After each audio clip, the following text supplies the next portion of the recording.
नैना को शादी के लिए मना कर ओमव्रत अशोक को अरुणिमा के साथ मिलाना चाहता था।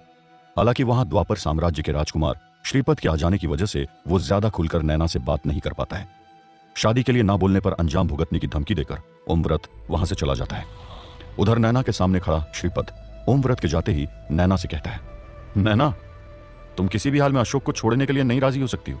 मुझे ये नहीं पता तुम अशोक से प्रेम करती हो या नहीं, लेकिन तुम उसे अरुणिमा के लिए कभी मत छोड़ना। अगर अशोक की ताकतें और अरुणिमा का दिमाग मिल गया ना, तो इस संसार में फिर उनसे ज्यादा ताकतवर कोई नहीं बचेगा। और अरुणिमा का जैसा दिमाग है ना, मुझे इस बात का पूरा यकीन है, वो फिर किसी को जिंदा नहीं छोड़ेगी। यह प्रलय को दावत देने के समान होगा नैना। श्रीपद की बातों को नैना ध्यान से सुन तो रही थी, लेकिन उसके दिमाग में कुछ और ही चल रहा था। वो श्रीपद से कहती है, राजकुमार श्रीपद, इन सब के बारे में हम बाद में बात करेंगे। पहले तुम अचानक इस तरह यहां आने का कारण तो बताओ। नैना की बातों को सुन श्रीपद उसकी तरफ देखते हुए कहता है, एक राज्य के महायोद्धा बन चुके राजकुमार को किसी आम मंदबुद्धि लड़की से हारने की बात सुन कौन सा जागरूक देश उस लड़की को अपनी तरफ नहीं मिलाना चाहेगा। बस तुम्हारी तारीफ मुझे यहां खींच लाई। आजकल हर जगह तुम्हारे ही तो चर्चे हैं। श्रीपद की बातों को सुन नैना उससे कहती है, कभी वो मुझे मंदबुद्धि कहते हैं तो कभी मुझे तेज समझा जा रहा है। हालांकि मुझे क्या समझते हैं इससे मुझे अब रत्ती भर भी फर्क नहीं पड़ता है। उन्हें जो समझना है ना समझे। मैं आप किसी को कुछ साबित नहीं करना चाहती हूँ। नैना को यूं बातें करता देख श्रीपद उससे कहता है, तुम उदास मत हो नैनी, तुम्हें जो साबित करना था ना वो तुमने कर दिया। अब तुम्हें कुछ भी साबित करने की कोई जरूरत नहीं है। श्रीपद से इतना सुन नैना का माथा ठनक जाता है। नैनी, इस नाम से तो मुझे सिर्फ प्रताप भैया बुलाते थे, इसे इसके बारे में कैसे पता चला? ये कौन सा राज छुपा रहा है मुझसे? यही सोचते हुए नैना श्रीपद की ओर देखती है। तुम कौन हो? मुझे अपनी सच्चाई बताओ। तुमने मुझे इस नाम से कैसे बुलाया? तुम्हें मेरा यह नाम कैसे पता चला? नैना को यूं बातें करते देख आर्यमान का भी ध्यान उसकी तरफ जाता है। वो भी नैना की बातों को सुन श्रीपद की ओर देखता है। नैना के सवालों को सुन श्रीपद को कोई जवाब नहीं सूझ रहा था।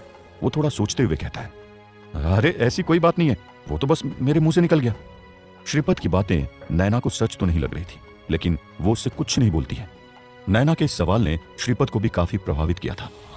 प्रताप के द्वारा बताई हुई बातों से अलग ये लड़की इस वक्त कितना बदल गई है। प्रताप इसे छोटी गुड़िया भी कहता था, लेकिन ये तो आग की पुड़िया बन गई है।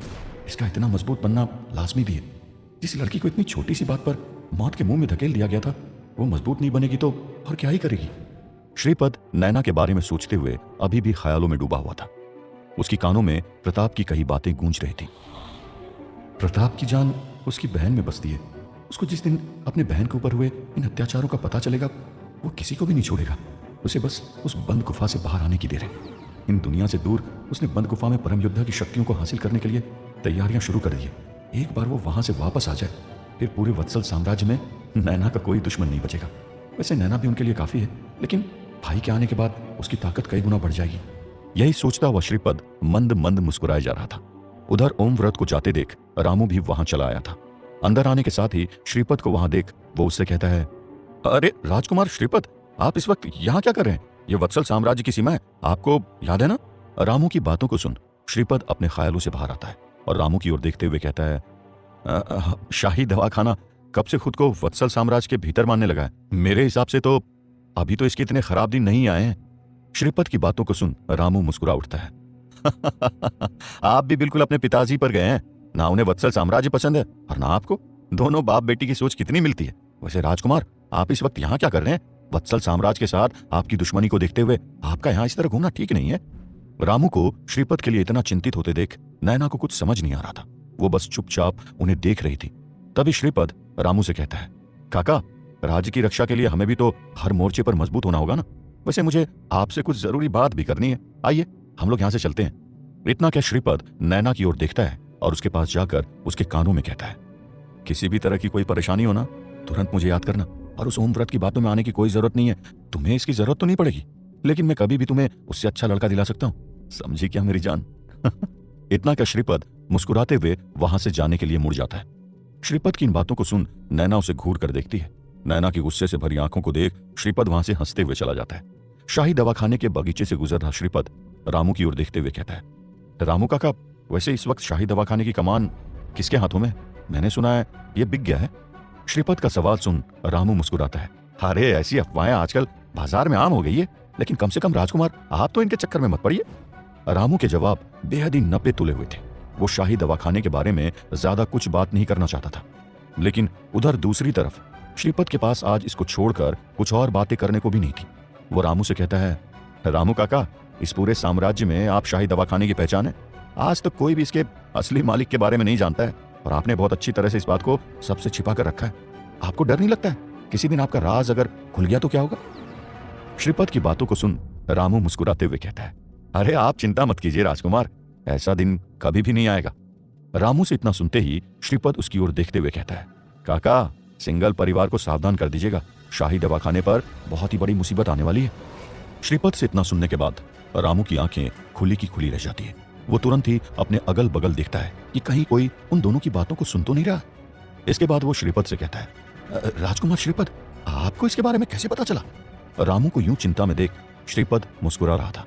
वो मुस्कुराते हुए ही रामू से कहता है, अरे चिंता मत कीजिए रामू काका, हर्ष सिंघल की सच्चाई मेरी वजह से कभी बाहर नहीं आएगी।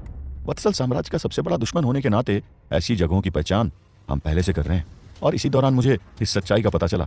वैसे युवराज हर्ष को सावधान रहने बोल दीजिएगा। शाही दवाखाने पर आई इस मुसीबत को अभी कुछ दिनों के लिए तो मैं टाल रहा हूं, लेकिन उसके बाद उन्हें कुछ चीजों का सामना करना होगा। इतना क्या श्रीपद वहां से आगे बढ़ जाता है। वो जैसे जैसे आगे बढ़ता जाता है उसका मुस्कुराता हुआ चेहरा गंभीर होता जा रहा था। अपने रथ में बैठते हुए भी वो सिंघल परिवार के बारे में ही सोच रहा था। मुझे जो चाहिए वो मुझे सिंघल परिवार से मिल सकता है। मुझे सिंघल द्वीप पर भी अपने मुखबिरों को तैनात करना होगा। यही सोचता हुआ श्रीपद वहां से निकल जाता है। श्रीपद को जाते देख रामू की भी चिंता बढ़ रही थी। आखिरकार राजकुमार श्रीपद को हमारी सच्चाई का पता कैसे चला? ये श्रीपद और द्वापर साम्राज्य से मित्रतापूर्ण संबंध तो है, लेकिन ये लोग अब युद्ध के समय हमारा समर्थन हासिल करने की पूरी कोशिश करेंगे। शाही दवाखाने के मालिक का नाम किसी को पता चलना शुभ संदेश नहीं है। इसी बात को सोचते हुए रामू की चिंता काफी बढ़ गई थी। श्रीपद ने कहा है कि उन्होंने अभी के लिए संकट टाल दिया है। इसका मतलब क्या हो सकता है? मुझे यहाँ की सारी परिस्थिति जल्द से जल्द छोटे युवराज तक पहुंचानी होगी, लेकिन उन्होंने तो अभी मेरे पिछले संदेश का भी कोई जवाब नहीं दिया है।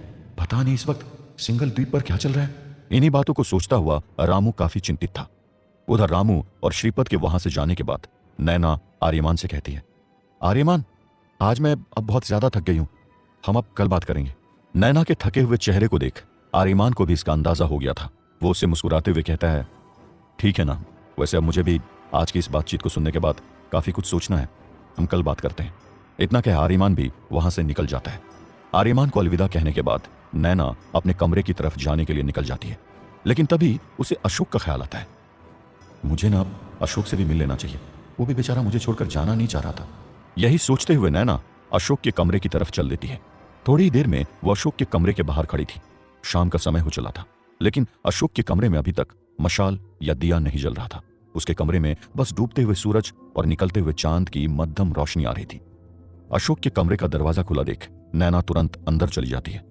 अशोक, अशोक, इतना आवाज लगाते हुए नैना की नजर कमरे की कुर्सी पर बैठे अशोक के ऊपर पड़ती है। क्या हुआ अशोक, तुम इस तरह क्यों बैठे हो? तुमने अपने कमरे... नैना की यह बात पूरी होती उससे पहले ही अशोक उठ खड़ा होता है और नैना को अपनी बाहों में जकड़कर उसको चूम लेता है। अशोक को अचानक ऐसा करता देख नैना को कुछ समझ नहीं आता है। क्या है अशोक के इस व्यवहार की वजह और इसके बाद क्या होगी नैना की प्रतिक्रिया? किस खतरे को टालने की बात कर रहा था श्रीपद और उसे कैसे पता चली शाही दवाखाने के मालिक की सच्चाई?